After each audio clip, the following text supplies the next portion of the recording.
เมื่อกี้ไปก่อนอันนี้เพิ่งไม่ได้ไปก่อน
Now we're going to hear from one of my good friends from MABA.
I'm here supposedly to fill in with our Master Ju. He is supposed to be out of town, but he canceled his trip. I'm here to briefly introduce Chinese Buddhism and also the Chan school of the Chinese Buddhism. Now, when we talk about Chinese Buddhism, we might already heard about the term Mahayana Buddhism as compared to the other tradition, like Dr. Kongsa just introduced the Theravada tradition. You know that Buddhism started from India and then traveled north to China, to Korea, to Japan, and then south to the Southern Eastern Asia countries like Sri Lanka, Thailand, Vietnam, the southern countries in Asia. Now, Chinese Buddhism, well, actually Buddhism was introduced or came to China at around 50 to 75 CE, around that time.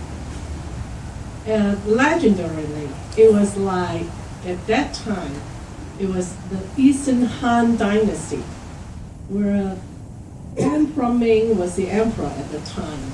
He had a dream.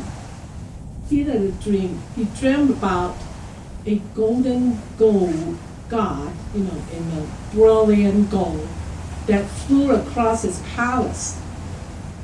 And then he asked his officials, what is this?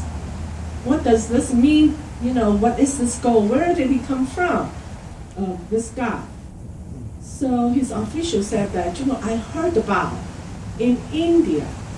At the time, they didn't call it India, they called it Tianzhu. There was an enlightened person, they call him Buddha. He teaches how to get people from suffering to the other shore of liberation. So Emperor Ming was like, okay, can we get the teaching from them? So he sent people to India and try to get scriptures. From then onward, scriptures are flowing into China via different routes. Like you heard about the Silk Road, heard about the seaways. So scriptures will come into China after an emperor's reign. So after that, Mahayana Buddhism, the concept of Mahayana Buddhism or the teaching was actually not originated in China, but it was developed, it was originated in India already before coming to China, but it was fully developed and fully flourished in China. Now, Mahayana Buddhism, what does it mean? It means great vehicles. That instead of just working for self-salvation, it works for others. It put all beings before themselves. And Chan Buddhism or Chan school is one of the techniques, like Dr. Concept just introduced, the meditation technique. Chan in the Chinese word actually was a sound translation from Sanskrit, an ancient, I don't know if they are still teaching it, but to my knowledge that the Sanskrit language was already vanished in India. So they were actually a Sanskrit word called Dhyana, D-H-Y-A-N-A. Okay, it was a direct translation. That means meditation or meditative state. So there are various techniques in meditation, various techniques. Chan focus mainly into the penetration into the reality. Dr. Concept explained that in various techniques like the Anapanasati, mindfulness of the breath, the four foundation of mindfulness, which is what we call the insight meditation, mindfulness of body, to make sure what's going on within this framework of the body and the mind. So we have mindfulness of the body, mindfulness of feeling, mindfulness of the mind and the mindfulness of all phenomena. Those are the four dimensions. What is the purpose? What are the purpose? Anapanasati, we know that we have a scattering mind. Our mind is just like a little monkey. It will jump around. It won't get settled down. Now, anapanasati, the mindfulness of the breath, is going to help us get this monkey mind settled, calm it down, so that we can perceive things clearly. When we make decisions in our daily lives, usually we'll make the decision with a trained mind, will make the decision based on in accordance to our habitual pattern. If I like to watch TV and there are works that waited to be done, well, maybe another 15 minutes, 30 minutes, then I'll start working. That's our habitual pattern. Okay, not everybody, but that's my habitual pattern. I try to procrastinate, try to push things that need to be done for further. So that's one of the habitual patterns. So when we make decision in our life, in our daily life, then we usually act or react. Or if somebody says something bad about me, hey, no. Okay, that's our reflex. That's our habitual patterns. Now, with a trained, calm, steady mind, wait a minute. Somebody says something, maybe they're right. Maybe I'm overreacting. Maybe this is from my perspective. That's the training of the mind. Okay? And then, for example, our mind is not only monkey, not only scattered, also grabs things. I want a big house. I want to drive a Mercedes. I want to grasp. Those are part of what we call the three poisons: craving, aversion, ignorance. Three things, what we call the three poisons. So with the trained mind, we'll be able to give us a little bit of time and space before we make any decision, before we react, before we take any actions, verbal, physical, or even mental, that will make us regret in the future. So how do we do that? How does it relate to the chant? Well, if we understand, as Dr. Kansa said, that all phenomena are impermanent. The Mercedes is going to be gone sometime. Then why do I crave for it? Why do I grasp for it? Why do I cling to it? Then it turns out to be this ordinary. Okay? Am I going to last forever? Am I going to live like thousands of years old without decaying, without getting sick? Actually, I'm a little bit sick today. So, all these things that we are holding on to it, let's think about it. Now, chant is going to help us penetrate deeply, clearly into the truth, into the reality. The method that they use, they have various methods. One of the actually there are three very famous methods that they use is that they will ask the question, who am I? Who is this body and mind? Why do we call this I? Why is all this around me? My family, my husband, my son, my idea, my way of practice. What is this I and mine? So the question is going to help us penetrate into the depth, penetrate into the truth. Another way of chant is to think about a case. Think about a case, for example. There is a very famous verse in the Chan school that the water is still, but the bridge is moving. Okay, think about it. Is it true? The water is moving, it's flowing, and the bridge is sitting there.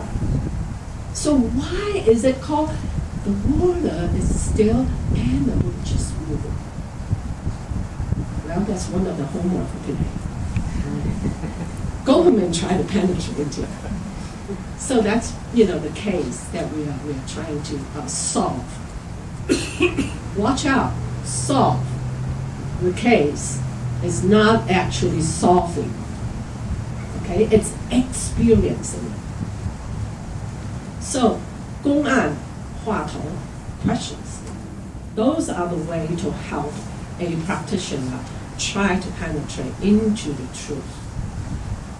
Another well-known way or method or technique in the Chan school is like, well, I don't have to practice anapanasati.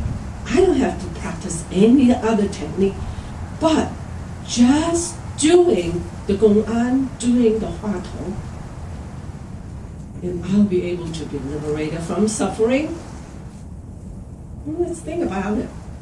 This is what we call the sudden realization or sudden awakening. Instant, like the instant noodle. Sorry, there's no free lunch. Okay.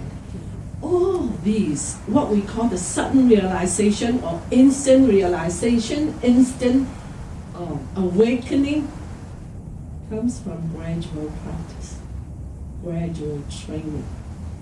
When the condition is ripened for a person to realize, then this is called sudden realization, the school of Chan. Now, in Chan school, you see many well-known masters. The first patron is Bodhidharma. Anybody heard about that? Bodhidharma? Okay.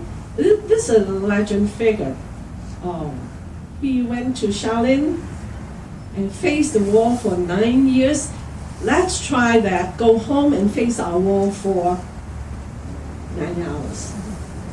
How about 9 minutes without moving? It is like I said, no easy way, but it's workable. It's workable with the practice, with our concentration. We have to practice continuously, diligently, faithfully, so we'll be able to reach the final goal. In MABA, I'm going to briefly introduce MABA.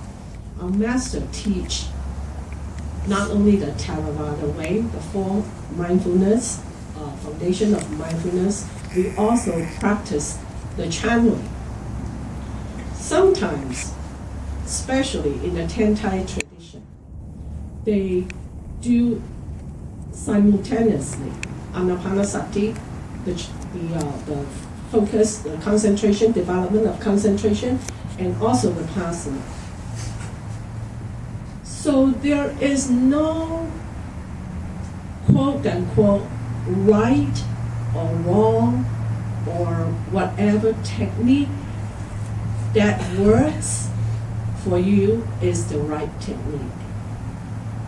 The key point is, like I said, we have to start from somewhere, from someplace, and we have to do it continuously, focusing, diligently.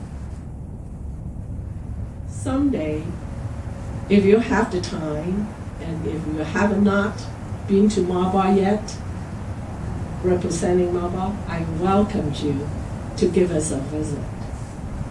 Thank you very much.